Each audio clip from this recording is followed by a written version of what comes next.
Zay, parte ako ng relasyon na yun. Karapatan ko na malaman yung totoo. Wait, bakit natin pinag-uusapan to? Anong point? Ang point, sinaktan mo ko. Niloko mo ko at hanggang ngayon niloloko mo ko. 2 taon mo ko pinaniwala na may iba. Binitbit ko yun sa'yo 2 taon. Gabi-gabi iniisip ko kung bakit. Bakit ang bilis? Bakit mo ako pinalitan na para akong basura? Tangina, ano ba yung meron ng taong yun na wala ako? Mas gwapo?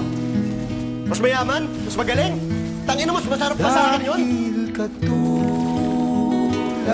mo, ako rin ay nagbago. Di na tayo 2 taon kong kinwestiyon yung sarili ko. tulad nung dati. Kay bilis Inaaraw-araw kitang minumura. sandali. Gusto kitang saktan. Gusto kong sirain yung buhay mo. O kay tagal Kasi gusto mo maniwala ako na hindi yung totoo. minahal. Eh ano yung totoo? Ha? O kay Kasi hindi ko na alam kung saan ako nasasaktan eh. din kita. Talaga ako? O nakiyos ka lang kung paano makipag-date sa Cortez? Kaya pala ang bilis mong bumitaw nung Cortez ka na?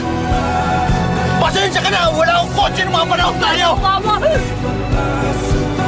Ang kapal ng mukha mo! Minahal kita! Minahal kita ng sobra-sobra! Kung ano man yung iniisip mo, hindi yan totoo! Kung wala lang akong pamilya na nasasaktan, kung ako lang kahit mahirapan ako, kahit mamatay ako, hindi kita iiwanan. Mahal na mahal kita! At kahit ngayon na sobrang galit ako sa'yo, let yung puso to, dahil mahal pa rin kita!